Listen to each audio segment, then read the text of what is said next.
안녕하십니까? 사랑, 희망, 생명을 전하는 복음방송 진리의 뜰입니다. 자, 오늘은 이제 21장입니다. 오늘의 이야기는 베데스다와 사내들입니다. 미리 읽어보신 분들 혹시 있으신가요? 이것이 챕터가 굉장히 길지요.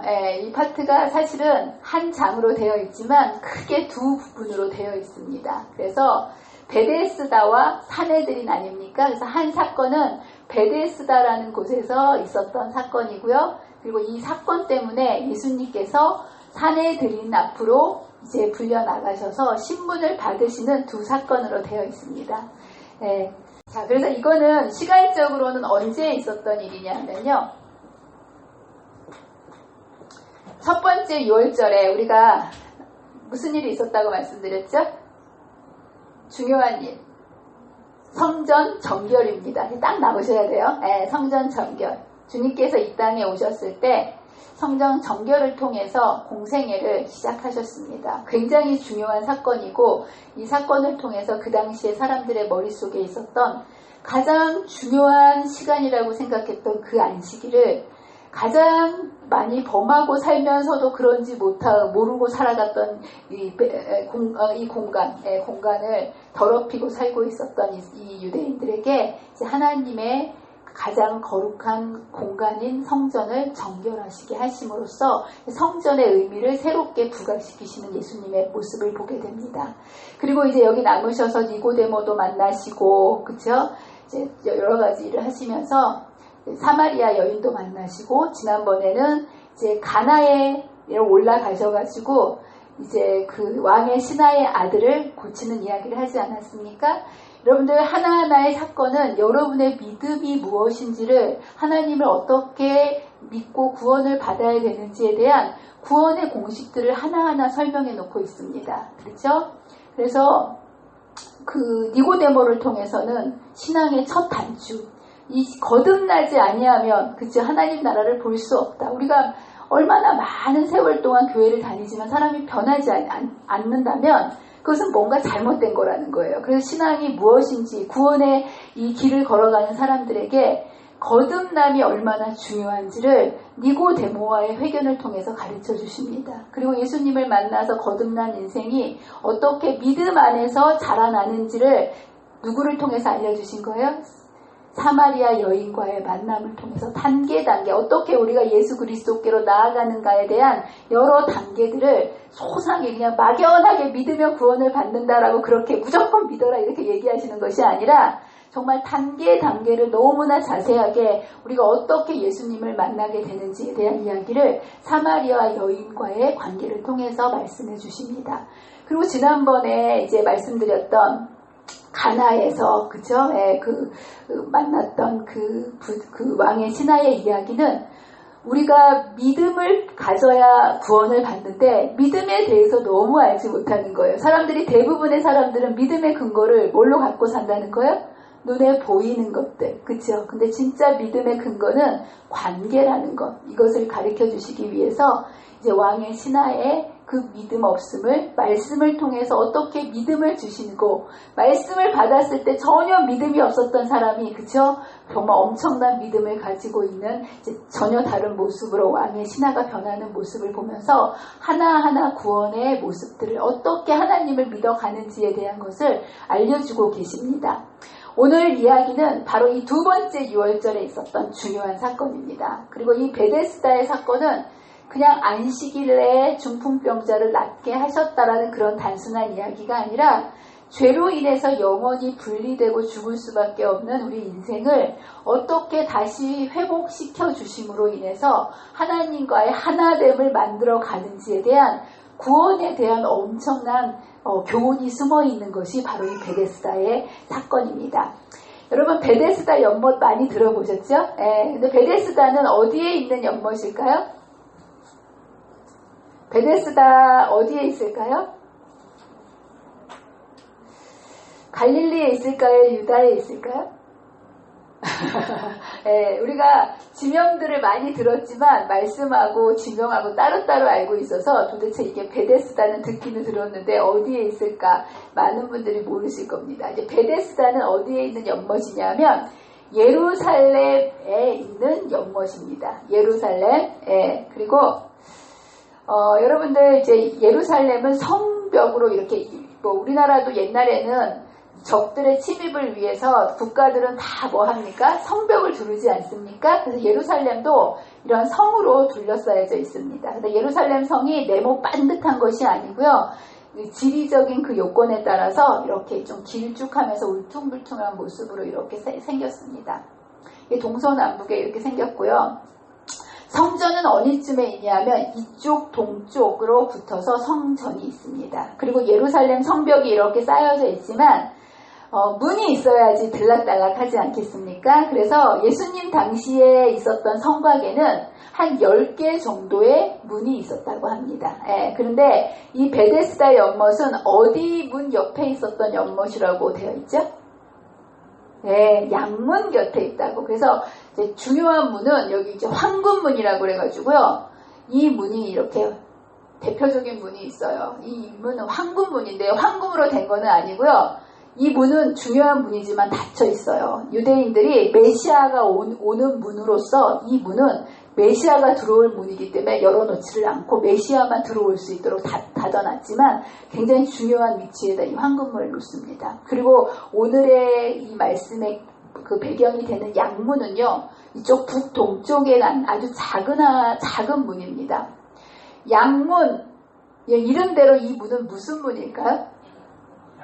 예, 양이 들어갔다 나갔다 하는 문이에요. 예, 왜 양이 특별히 들어가냐면 여러분들 그냥 모든 문으로 짐승들이 다 사람하고 섞여 다니면 복잡해지지 않습니까? 그리고 배설물도 있고 그렇기 때문에 성전의 제물로 사용될 모든 양들은 어디를 통해서 성전으로 들어갔냐면 바로 이 양문을 통해서 성전으로 들어갔습니다. 그래서 이 양문 곁에 뭐가 있었다는 거예요? 베데스다라는 한 연못이 있었다는 거예요. 근데 이 연못은 이스라엘 이 지형은요 굉장히 물이 귀한 곳입니다. 예, 그래서 뭐 우리나라는 곳곳에 다 물이 흐르고 그러지 않습니까? 그런데 여기는 그렇지 않아요. 굉장히 물이 귀한 곳이고 이것은 흐르는 곳이 아니라 이제 인공적으로 깊이 바위를 파서 만든 인공 연못입니다. 깊이는 30자 정도 된다고 해요. 여러분 한 자가 얼마큼 되죠?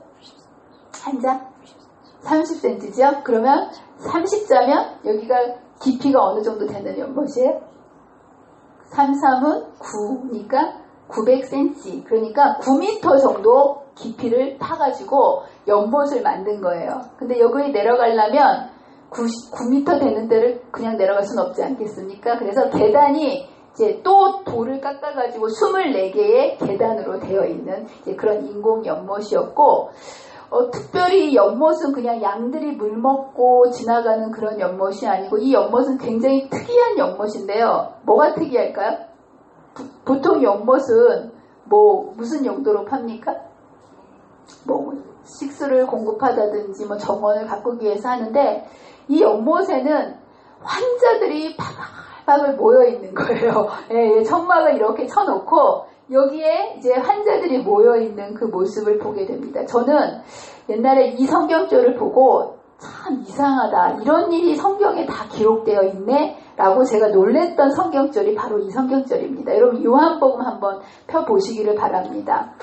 여러분 이 사건은요. 요한복음에만 기록되어 있습니다. 여러분들 요한복음의 특징을 아십니까? 마태, 마가, 누가, 요한 이 네 복음서 다 예수님의 이야기를 기록해 놓고 있는데요. 특별히 이 요한복음을 뺀 나머지 세 개는요. 공관복음이라고 부릅니다. 그래서 공통된 사건들 그런 것들이 이제 거의 비슷하게 내용들이 기록되어 있는 책들이 마태, 마가, 누가 복음까지가 공관복음이고요.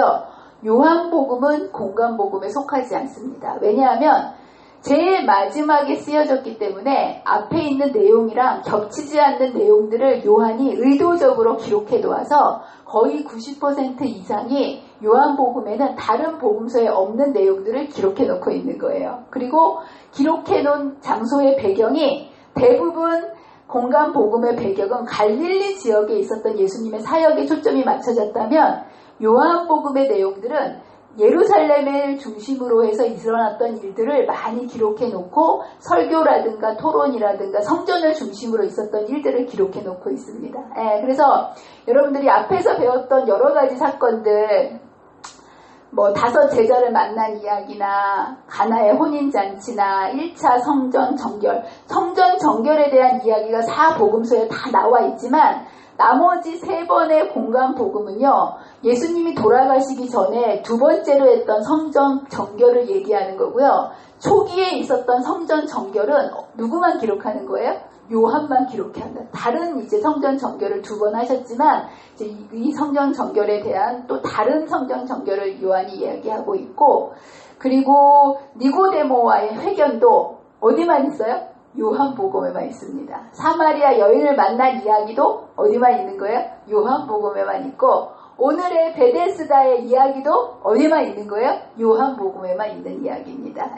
그리고 이제 요한복음에서 이렇게 얘기하는데, 여기에 보면 여러분의 상식으로도 아니 이건 좀 이상하다라는 내용이 이 요한복음 5장의 사건에 처음에 기록되어 있습니다. 여기 보면 예루살렘에 있는 양문 곁에 베데스다라는 못이 있는데, 여기 보면 행각을 5개, 햇빛이 너무 강하게 쬐니까 이게 그 그늘막을 이렇게 쳐놓고 병원에 환자들이 가 있는 게 아니라 어디에 모여 있다라는 거예요? 여기 연못가에 사람들이 바글바글 수백 명이 모여있는 모습을 보게 됩니다. 그러면서 뭐라고 4절에 되어 있냐면, 왜 모여있냐면 천사가 가끔 못에 내려와 물을 움직이게 하는데, 움직인 후에 먼저 들어가는 자는 어떤 병에 걸렸든지 낫게 됨이더라. 이런 미신 같고 황당한 이야기가 성경책 속에 기록이 되어 있는 거예요. 여러분들, 천사가 가끔씩 내려와서 이렇게 물을 이렇게 지었다가 다 봤다가 제일 먼저 들어가는 사람을 탁 낫게 해주고, 여러분 이게 하나님이 하시는 방식일까요? 여러분 어떻게 생각하세요? 이 현상, 이게 성경에 어떤 병에 걸렸든지 낫게 되미러라 라는 이 말씀이 있습니다. 이것을 어떻게 해석해야 될까요? 이게 도대체 무슨 성경에 이런 얘기가 다 있을까요? 어떻게 보면 이게 참 유치하지 않습니까? 그렇죠? 근데 여러분들 이게 무슨 현상이냐면, 이게 사실은 간헐천이라는, 들어보셨습니까? 간헐천? 간헐천이 뭡니까? 간헐천은 뭐냐면 여러분들 지표 깊은 곳에서는 뜨거운 물이 흐르지 않습니까? 이제 그 열수가 막 흐르다가 지표면 가까이에 차가운 물하고 이렇게 섞이게 되면 온도 차이가 나기 때문에 이게 분수처럼 확 치솟는 현상을 이제 간헐천 현상이라고 얘기합니다. 보통 기압이 다르면 높은 기압과 낮은 기압이 이렇게 있을 때 바람이 불지 않습니까? 그죠? 폭포도 높고 근데서 낮은 데로 떨어지는 것처럼 이게 온도 차이가 났을 때 물이 갑자기 이렇게 분수처럼 솟구치는 그런 현상인데, 이런 현상은 이제 용암이 흐르는 이런 화산지대에서 많이 일어나는 현상이고, 이거 지금도 일본이나 뭐 미국의 옐로우스톤 같은 그런 이게 활발한 그런 지역에서는 이러한 그 간헐천처럼 물이 솟구치는 이런 현상이 있다고 합니다. 그러면서 이게 주기적으로 그렇게 만날 때마다 이렇게 솟구치는데 높이가 75m까지라도 분수가 확 올라가는 그런 게 있다라고 얘기합니다. 그래서 아마도 이거는 그런 간헐천 현상 때문에 그것이 주기적으로 이렇게 물이 솟구치는데, 사람들이 이러한 자연적인 현상을 보고 잘못된 소망을 갖고 만들어낸 소문이고 미신이라고 생각이 듭니다.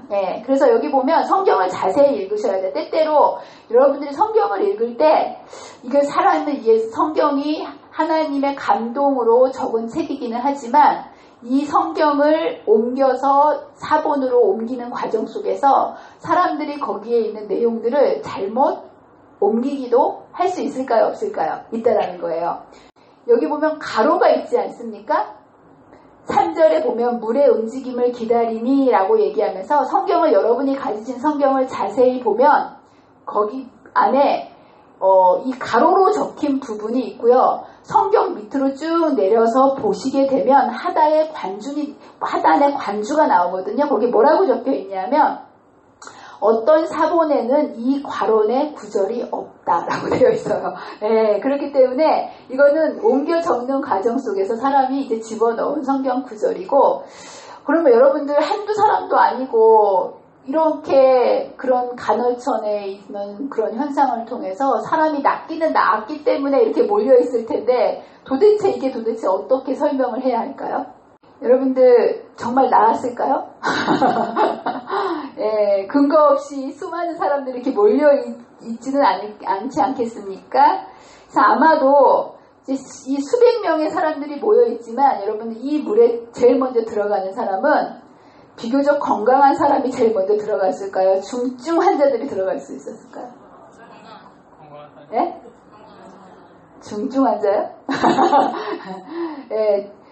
여러분들 비교적 멀쩡한 사람이 제일 빨리 빨리 움직이지 않겠습니까? 예, 그래서 수많은 사람들이 있지만 비교적 그래도 움직일 수 있고 거동할 수 있는 그런 환자들이 거기 들어갔을 것이고, 여러분 플라세보 효과라는 거 알고 계십니까? 예, 어느 정도의 그런 질병들은 내가 가짜 약을 먹고도 몸이 낫는다라는 거예요. 예, 그래서 어느 정도의 몸이 그렇게 나쁘지 않은 사람이 제일 먼저 들어가고 몸의 컨디션이 좋게 느끼면서 나았다라는 이제 이야기가 소문이 되면서 천사가 움직이는데 맨 먼저 들어가면 낫다더라라는 사람들의 근거 없는 희망이 만들어낸 하나의 미신이 전해져 내고 왔다라는 거예요. 예, 그래서 여러분들 이 성경 말씀을 여러분들 하나하나 짚고 넘어가셔야 되는데, 이렇게 하나님의 말씀이 이렇게 이해되지 않을 때 여러분들이 이 말씀을 검증하셔야 됩니다. 정말 말도 안 되네? 이러면서 여러분들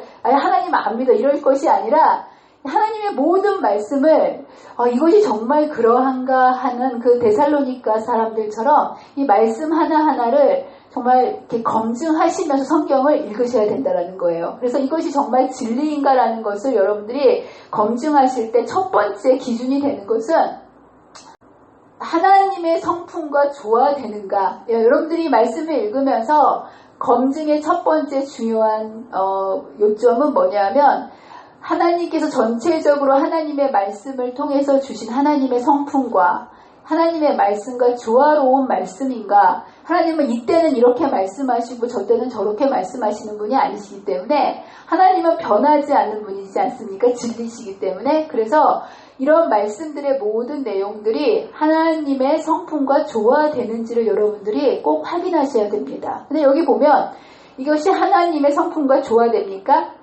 여러분들 하나님의 구원과 치유는 인간의 노력과 행위나 우열에 달려 있습니까? 아니면 하나님의 전폭적인 은혜와 거저 주시는 구원에 달려 있습니까? 네, 하나님의 은혜는 거저입니다. 모두에게 다 거저 주시는 은혜지 누군가 똑똑하고 힘세고 강한 사람들에게 1등하면 준다라는 구원이 아니라는 거예요. 네, 근데 여기 보면 뭐라고 되어 있습니까? 수백 명의 환자들이 그곳을 방문했으나 물이 요동할 때는 무리가 너무 많아서 자신들보다 약한 남자 여자 아이들을 발로 짓밟으면서 서로 앞을 다퉈 밀려 들어갔다. 여러분 이 법칙은 하나님 나라의 법칙입니까? 세상의 법칙입니까? 네, 적자 생존에, 그죠? 약한 자를 밟고 강자가 살아남는 세상의 법칙이 이 안에서 이루어졌다는 거예요. 이건 절대로 하나님의 뭐냐면 성품하고는 전혀 다른 모습을 보게 됩니다. 그래서 여러분들 이것이 이거는 하나님께서 하신 일이 아니구나 여러분들 아셔야 됩니다. 예. 두 번째는 뭐냐면 열매로 판단하셔야 됩니다. 하는 일을 통해서 모든 선지자들이 거짓 선지자인 것을 판단하기 위해서는 그 열매로 그들을 알지라 하지 않았습니까? 그래서 모든 하나님의 말씀이 제시되었을 때 그것의 결과가 사람을 살리는 것이냐 죽이는 것이냐, 이 결과가 어떠한 것이냐에 따라서 우리가 이 말씀이 하나님께로 온 말씀이고 이것이 진리인가를 분별할 수 있어야 된다는 겁니다. 여러분 이러한 물이 동해서 사람이 살아가는 이런 이 베데스다에서 일어나는 일이 살리는 일이었습니까? 죽이는 일이었습니까? 예, 여기 보면 많은 사람들이 그 못 가까이 갈 수도 없었다. 그러면서 가까이에 이르기에 성공한 많은 사람들이 그 못 바로 옆에서 죽었다라고 되어 있습니다. 여기 가까이 가지도 못했지만 가까이 간 많은 사람들이 들어가지도 못하고 죽었다라는 거예요. 왜 죽었을까요? 이 사람들 왜 죽었을까요?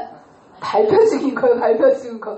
네. 이것이 하나님께로부터 나온 것이 아니라 사단이, 그렇죠, 사람을 죽이는 일이라는, 하나님은 모든 일을 사람을 생명으로 살리는 일을 하시는데 결국은 한 사람 살린다는 그런 명목 아래 수많은 사람들이 밟혀 죽이면서 살 수밖에 없는 이러한 정말 그 잘못된 결과를 여러분 바라보면서, 이 베데스다의 이러한 것들은 뭐가 아니다? 하나님께서 하시는 일이 아니구나라고 여러분들이 이제 분별을 하셔야 된다는 겁니다. 그래서 이 베데스다의 이 모습은 원래 이름은 자비의 집이에요. 근데 자비가 있습니까? 없습니까? 없어요. 이 베데스다는 우리의 인생의 축소판입니다. 뭐 저런 곳이 다 있나라고 생각하지만 저와 여러분들이 지금 현재 살아가는 우리의 모습이 그런 인생 속에 살아가는 거예요. 예, 그곳에는 날마다 고침을 받겠다는 헛된 소망을 안고 연못에 기어와서 이 행각에서 밤을 새우는 사람들이 있었다라고 얘기합니다. 그래서 여러분들 이 세상은 대박 한탕, 이렇게 살면 조금 더 나아지겠지, 헛된 줄 알면서도 빠져나오지 못한 채 그 생활을 계속 반복하고 살면서 밟고 밟히면서 누군가 죽어나가면 또 그 자리를 채우고 돌고 도는 인생의 바퀴처럼 이것이 인생인 줄 알면서 그렇게 사람들이 다 거기를 빠져나오지 못하고 아침부터 밤까지 죽는지 살지도 모르면서 그렇게 힘들게 살아가는 것이 바로 인생 아닙니까? 이것은 뭐냐면 인생의 모습을 그냥 보여주시면서 속절없이 그렇게 죽어갈 수밖에 없는 그 38년 된 그 환자를 찾아오셔서 구원해 주시는 예수님의 모습을 보여주고 계십니다. 그래서 여기는 그냥 한 안식일에 중풍병자를 고치셨다라는 그런 차원이 아니라, 여러분 이외에 인생이 이렇게 비참하고 이렇게 망가지게 인생을 살아가냐면 죄의 결과입니다. 맞습니까? 네. 하나님께 분리되었기 때문에 하나님께 분리된 인생은 정도의 차이가 있지만 누구나 다 속절없이 저 38년 된 저 중풍병자처럼 우리의 인생의 모습이 다 저렇다라는 거예요. 여러분들, 여러분의 마음속에 여러분이 저런 인생이 내 인생과 똑같다 느껴지십니까? 안 느껴지시면 여러분 정말 중증 환자신 거예요. 영적으로. 예, 감각이 다 망가져 버려가지고 그게 인지가 안 되는 거예요. 근데 여러분, 저는 저 사람 정말 안 됐다라고 생각하지만 저와 여러분이요, 저 38년 된 저 사람보다 조금도 낫지 않고 머리끝부터 발끝까지 상하여 성한 곳이 없는, 영적으로 다 망가져 버린 모습이 누구의 모습이라는 거예요? 우리의 모습인데, 그거 못 깨달으면 어쩌면 여러분 저 38년 된 중풍병자보다 더 불쌍한 사람일 수 있습니다. 저 사람은 저런 것을 알고 있었기 때문에 그 마음속에 나아야 되겠다는 것을 알고 있었던 사람이거든요. 근데 여러분들이 여러분의 그런 모습을 깨닫지 못하면 나아가겠다는 마음조차 생기지 않고, 여러분 죄 때문에 죽는 게 아니에요. 여러분들 사람은요 절대로 죄 때문에 죽지 않습니다. 왜냐하면 십자가 위에서 죄의 문제를 다 해결해 놓으셨기 때문에. 사람이 죽는 이유는 십자가 앞으로 나아가지 않기 때문에 죽는데, 많은 사람들이 자신이 죄인인지를 알지 못하기 때문에 나아가지 않기 때문에 죽는 거예요. 예. 그래서 여러분들 오늘 말씀을 통해서 내 마음속에 주님, 저 모습이 제 모습인지 깨닫게 해주세요라고 정말 간절히 기도하게 되시기를 바랍니다. 예. 근데 여기에 보면 이 사람이 38년 동안 이 병을 앓았다고 이야기하고 있습니다. 여러분들, 이 사람이 38년 동안 앓았으면 사실 예수님이 태어나기 전부터 아픈 거예요. 그렇지 않습니까? 예수님 나이가 몇 살이에요? 이때 31살, 2살이었었는데 이 사람이 38년이면 예수님보다 훨씬 전부터 이 병을 앓았고, 이 사람이 몇 살 때부터 앓았는지는 잘 모르겠지만 원래 중풍병이라는 것은 좀 나이가 들어서 드는 병 아니겠습니까? 근데 젊어서 들었어도 30에 중풍이 걸렸어도 이미 이 사람은 68세, 70이 가까운 그런 나이에 이제 환자였고요. 이런 사람에게 38년이나 된 긴 병에 부모님이 계실까요? 친구가 있을까요? 부인이 있을까요? 네, 다 떠나간, 그쵸? 그야말로 인생에 나고 자고, 그리고 희망이 완전히 두절되고, 사회적으로부터 고립된, 어쩌면 정말 처참한 인생을 살고 있는, 어떻게 아무도 시중 들어줄 수 없이 그 바닥에 자리를 깔고 누워서 그렇게 살아가는 아주 처참한 인생의 모습을 보게 됩니다. 38년 동안 중풍병을 앓았다. 참 이게 참 보통 일이 아니에요. 예.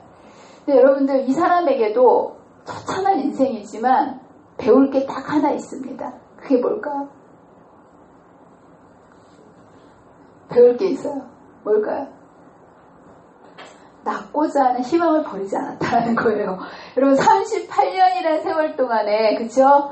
여러분 포기하고 싶지 않았겠습니까? 근데 이 사람의 마음속에 그 연못가에서 누군가 나를 넣어줬으면 하는 그 간절한 마음, 내 삶에 좀 새로운 이런 삶을 살고 싶은 갈망. 여러분 중풍병은 낫는 병입니까? 안 낫는 병입니까?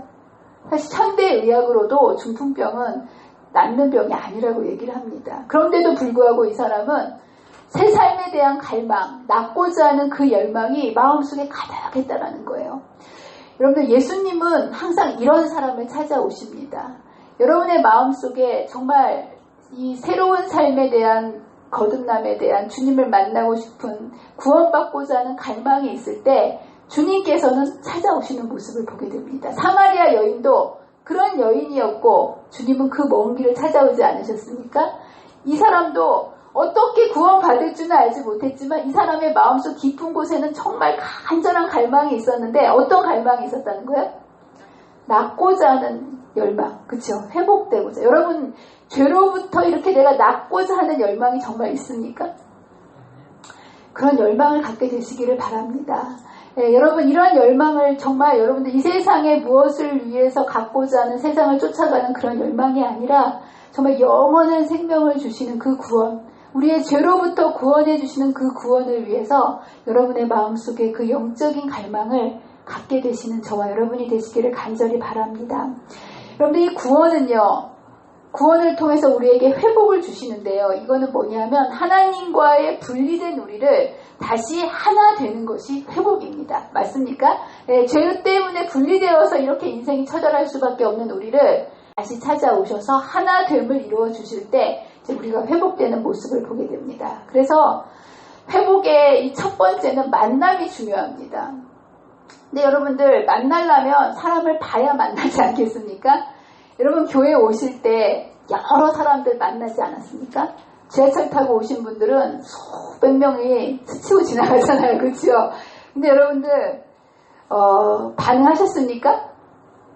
그렇게 수많은 사람들을 막 만나도 모르면 그냥 스쳐 지나가지 만나서 반응하지 않습니다. 그래서 반응하기 위해서는 알아야 멈추게 되는 거고, 여러분 수백 명이 지나가도 아는 사람 있으면 딱 멈춰갖고 반갑게 인사하지 않습니까? 아는 게 굉장히 중요합니다. 그리고 알아야 하나 될 수 있다라는 거. 그래서 우리가 바라봐야만 이 만남이 시작되는데요. 이 환자가 평생 38년 동안에 그렇게 처참한 인생을 살았지만 그가 이 삶에서 벗어나지 못했던 것은 그가 뭐만 보고 살아왔다는 거예요? 세상만 보고 살아왔다는 거예요. 인생의 답을 하나님께 찾지 않고 세상만 그 답을 찾기 위해 속절없이 세상만 바라보는 그 죄인의 모습을 보게 됩니다. 저와 여러분도 마찬가지예요. 인생에 많은 문제들이 있을 때 예수님을 바라보셔야 되는데 자꾸 방법과 사람을 찾아다니지 않습니까? 여기에 근데 이 환자도 마찬가지예요. 계속해서 뭘 보고 있다라고 되어 있습니까? 그 못을 바라보려고 머리를 들곤 하였다. 이 사람은 그 못에 들어가야만 뭐였다고 생각한 거야? 살 수 있다고 생각하는 모습을 보게 됩니다. 그때 예수님께서 찾아오십니다. 그러면서 연민이 가득한 얼굴로 그와 눈을 맞추십니다. 여러분 예수님의 모습이 무섭고 정죄하시고 그에게 화내는 모습이었으면 이 사람이 주의가 끌렸을까요? 안 끌렸을까요? 안 끌렸겠죠. 예수님이 말씀을 하시는데 그의 시선을 쫙 끄는 예수님의 연민이 가득한 부드러운 모습으로 눈을 마주치게 됩니다. 여러분이 죄인은 예수님은요 항상 찾아오십니다. 맞습니까? 근데 찾아오시는데 여러분이 이 죄인과 예수님과의 눈이 마주치시기 위해서는 여러분들이 바라보셔야 된다는 거예요. 예. 그리고 여기에 드디어 만나면서 예수님을 만나고 그분이 어떤 분이신지를 인식하는 것이 굉장히 중요합니다. 이분이 정말 나를 정죄하고 벌 주시러 오셨나 보다라고 얘기하면 이분과 눈을 계속 맞추고 바라볼 수 있을까요? 없을까요? 없겠죠. 그래서 굉장히 예수님께서 다가오셨을 때 그분을 내가 어떻게 인식하느냐에 따라서 만남이 이루어지고 하나의 됨으로 이어지는데 여러분들이 예수님을 만나고 그분과 하나 되기 위해서는 예수님을 어떤 분으로 인식하셔야 되냐면 모든 것을 보시고 아시는 예수님으로 인식하셔야 됩니다. 여기 6절에 보면 이렇게 얘기하십니다. 예수께서 그 누운 것을 보시고 병이 벌써 오랜 줄을 아시고 그러면서 그는 비참한 환자들이 나을 수 있는 기회라고 생각하는 시기를 기다리는 것을 보셨다라고 얘기합니다. 주님은 여러분을 늘 보십니다. 그리고 그가 얼마나 청참한 형편이었는지를 보셨다라고 얘기하십니다. 예.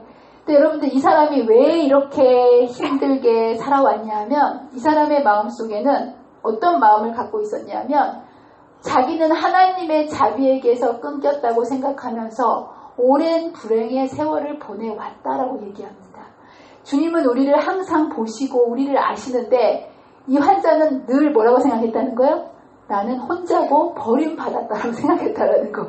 이 의식의 전환이 이루어지지 않고는 우리가 예수님을 제대로 만날 수 없습니다.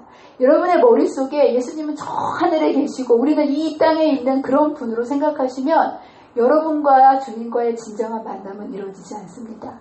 여러분은 항상 이걸 잊지 마셔야 됩니다. 주님은 항상 어디 계신다고요? 여러분 곁에 계시고 여러분의 모든 것을 뭐 한다고요? 알고 계신다.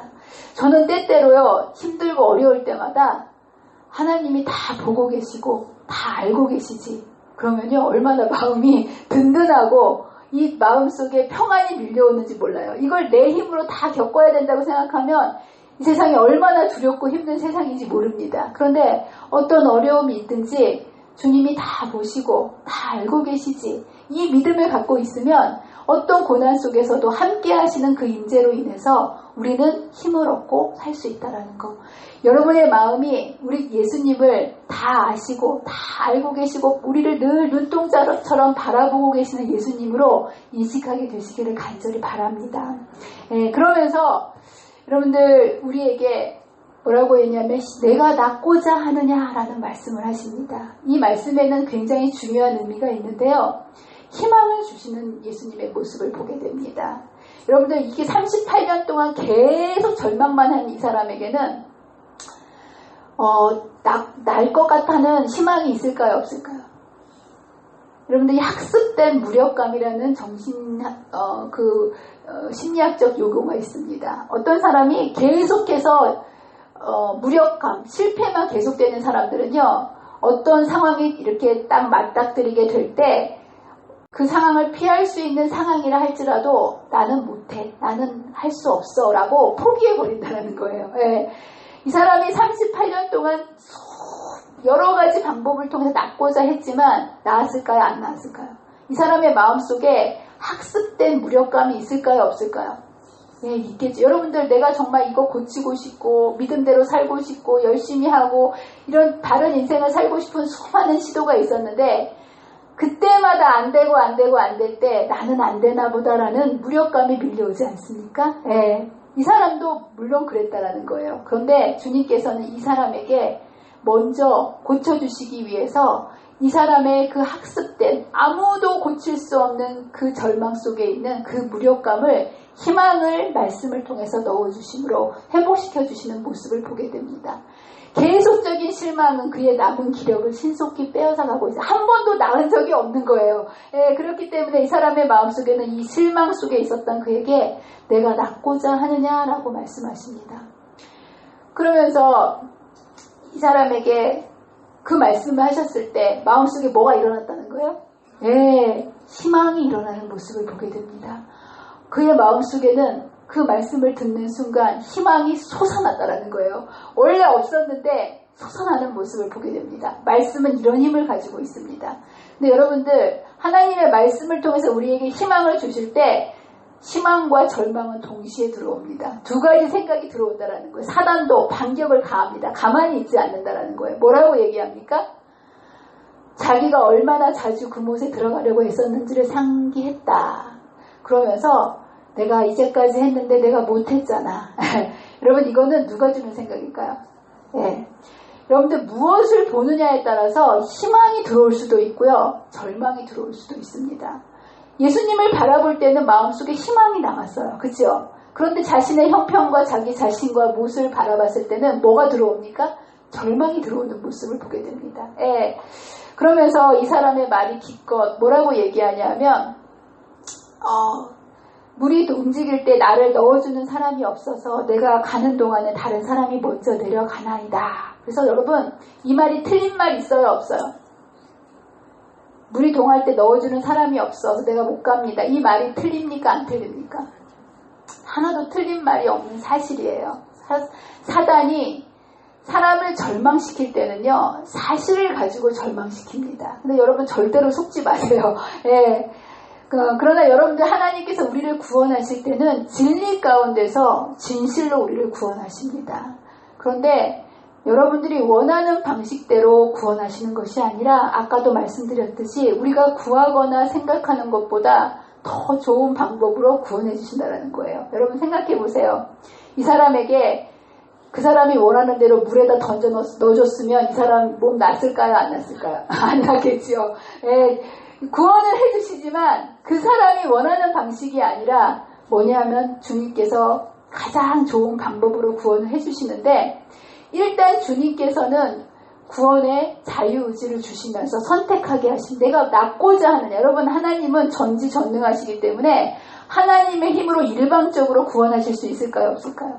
있으십니다. 그런데 우리 주님께서 자유의지를 존중해 주시는 모습을 보게 됩니다. 제가 부모로서 살면서 진짜 좋은 것을 아이들에게 강제로 주는 게 쉬울까요? 자유의지를 선택하라고 하는 게 쉬울까요? 네? 여러분, 좋은 거, 아주 몸에 좋은 거 애들 안 먹으려고 그러면 강제로 주기가 쉬워요? 선택해서 먹어, 이렇게 하는 게 쉬워요? 여러분, 이 선택해서 한다는 거는요, 보통 인내가 필요한 게 아닙니다. 예. 그렇지만 우리 주님께서는 자유의지를 존중해 주시면서 고쳐주시지만, 내가 낫고자 하느냐라고 물으십니다. 예. 그럴 때 여러분들, 희망과 절망이 동시에 들어올 때 선택은 누가 하는 거라는 거예요?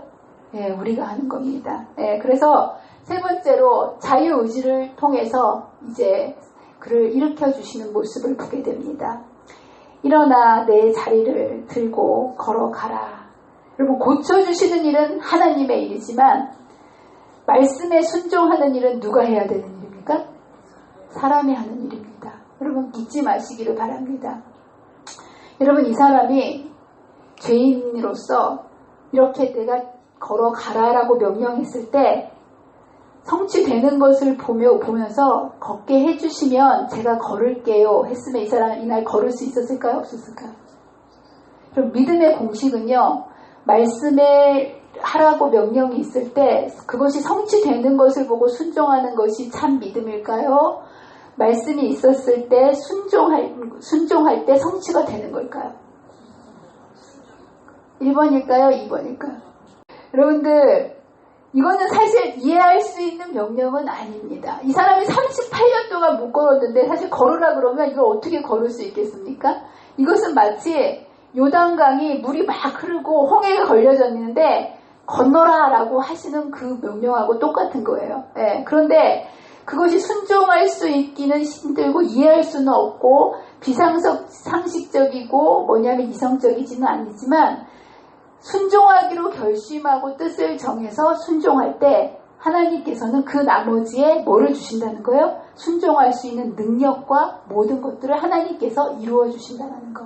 그래서 여러분들, 커다란 배를 움직여가는 거는 모터지만요, 그 방향을 정하는 거는 뭐가 정합니까? 키가 정합니다. 예, 마찬가지예요. 우리가 우리의 삶을 변화시켜 주시고 새롭게 하시는 능력은 하나님께서 이루어 주시는 것이지만 그건 사람이 할 수 있는 일이 아니에요. 그렇지만 그것을 그렇게 하시도록 선택하는 것은 누가 해야 된다는 거예요? 우리가 해야 된다는 것. 그래서 이 사람은 이 일어나 걸어가라는 그 명령에 걸을 수 있을 때까지 기다리지 않고 어떻게 했다는 거예요? 걸어나가는 모습을 보게 됩니다. 그가 의심하지 않고 그리스도의 명령에 순종하기로 자기의 뜻을 정하자 그의 모든 근육이 그의 의지에 응답한다. 그러면서 그 사람은 멈추어 의심하여 그가 나올 수 있는 유일한 기회를 놓칠 수도 있었다. 그러나 그는 그리스도의 말씀을 믿었으며 여기 보면 뭐라고 되어 있습니까? 그 말씀에 입각하여 행동하자 어떻게 됐다는 거예요? 힘을 얻었다라고 되어 있습니다. 그는 힘이 들어온 다음에 걸은 것이 아니고요. 뜻을 정해서 믿기로 순종하기로 하자 뭐 했다는 거예요? 힘이 들어와서 순종할 수 있었다는 것. 그래서 여러분들 우리도 이와 같은 믿음을 통하여 영적인 치유를 받을 수 있다. 그대가 완쾌되었다고 느껴질 때까지 기다리지 말라. 그의 말씀을 믿으라. 그리하면 그 말씀이 이루어질 것이다. 그러면서 뭐가 중요하다는 거예요? 의지가 중요하다는 거예요. 그대의 의지를 그리스도의 편에 두라. 그를 섬기고자 뭐를 세우라는 거예요? 뜻을 세우고 그 말씀에 의지하여 행동할 때에 그대는 힘을 얻을 것이다. 오랜 방종을 통하여 영육을 속박한 악한 습관과 강한 정욕일지라도 그리스도께서는 능히 거기에서 구출하실 수 있으시며 또한 구출하기를 원하신다. 그래서 여러분들 인간이 정말 이렇게 속절없는 38년 된 누구도 구원받을 수 없다고 생각하지 않습니까? 그런데 이러한 인간의 구원 과정 속에서 인간이 할 수 있는 유일한 것은요, 뜻을 정하는 것입니다. 그런데 인간이 뜻을 정할 때 하나님께서는 믿음도 주시고 순종할 수 있는 실제적인 능력도 주신다는 거. 그러나 우리는 뭘 하셔야 되는 거예요? 뜻을 정한다는 거. 그래서 여러분들 우리가 바뀌지 않는 것은요, 바뀔 수 있는 모든 능력도 주시고 믿음도 다 주시는데 그래도 우리가 안 바뀌는 것은 왜 안 바뀔까요? 뜻을 안 정해서 그런 거예요. 여러분이 뜻을 정하면 여기 보면 어떤 것도 그쵸 모든 오랜 방종을 통해서 악한 행습과 강력한 어떤 것이라 할지라도 인간이 뜻을 정하게 되면 하나님께서 믿음을 주시고 그것을 고칠 수 있는 능력도 주신다는 거예요. 그래서 여러분들 이 뜻을 정한다는 것은 굉장히 중요합니다. 여러분 다니엘이 뭐 했다고 얘기합니까? 뜻을 정했다고 얘기합니다. 근데 다니엘이 뜻을 정할 수 있는 상황이었습니까? 아니에요. 그는 포로로 잡혀갔고 왕의 명령에 의해서 그는 아무런 자기의 힘으로는 지킬 수 있는 상황이 아니었어요. 근데 여러분들 다니엘은 뭐는 할 수 있었다는 거예요. 그 상황 속에서도 뜻은 정할 수 있었다는 거. 그 왕의 명령에 의해서 자기의 포로로 잡혀간 사람이 어디 자기 맘대로 할 수 있는 게 뭐가 있겠습니까? 아무것도 할 수 없지만 여러분 잊지 마시려야 될 것은 어떠한 왕도 사람의 뜻을 정하는 뜻을 못 정하게 할 수는 있다 없다? 없다라는 거. 사람만 못 정하게 하는 게 아니고요. 여러분들 이 자유의지라는 것은요. 인간만이 하나님께서 고유하게 주신 고유한 권리입니다. 하나님께서도 사단도 여러분의 뜻을 여러분 마음대로 정하는 거 정하지 않는 거 사단이 침해할 수 있을까요? 없을까요? 여러분 할 수 없습니다. 그럼 하나님은 하실까요? 하나님도 여러분의 자유의지를 침범하지 못하십니다. 그러니까 여러분들 이 자유의지가요. 인간이 가질 수 있는 엄청난 능력입니다. 이것을 통해서만이 창조의 능력을 가지신 하나님도 우리의 삶을 재창조해 주실 수 있는데 우리가 선택하지 않으면 아무리 재창조의 능력이 있어도 그런 하나님도 우리를 뭐 할 수 없다라는 거예요? 창조하실 수 없다라는 거. 그러니까 창조의 능력보다 더 큰 능력이 뭐라는 거예요? 자유의지라는 거예요. 그래서 여러분들 이 죽을 수밖에 없는 이 인간이 이 자유의지는 별거 아닌 것 같지만 여러분의 삶을 바꾸는 엄청난 원동력이고요. 여러분의 삶 속에 어떤 상황 속에 있다 할지라도 여러분 38년이나 된 이 속절없는 이 인간이 그죠? 뭘 할 수 있겠습니까?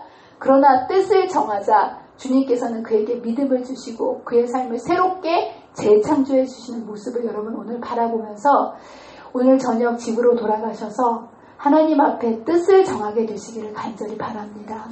여기 하나님께서는 능히 거기에서 구출하실 수 있으시며 구출하시기를 간절히 원한다고 하셨습니다. 우리가 원하는 것보다 더 큰 하나님의 그 사랑이 여러분의 삶을 이렇게 처참한 이러한 죄악으로 머리끝부터 발끝까지 상한 우리의 인생을 새롭게 재창조해 주시기를 원하시는 우리 주님께 여러분의 뜻을 정하시고 주님께 나아가심으로 우리 안에 새로운 피조물로 창조해 주시는 놀라운 믿음의 백성의 경험이 저와 여러분의 경험이 되시기를 간절히 바라면서 말씀을 마치도록 하겠습니다.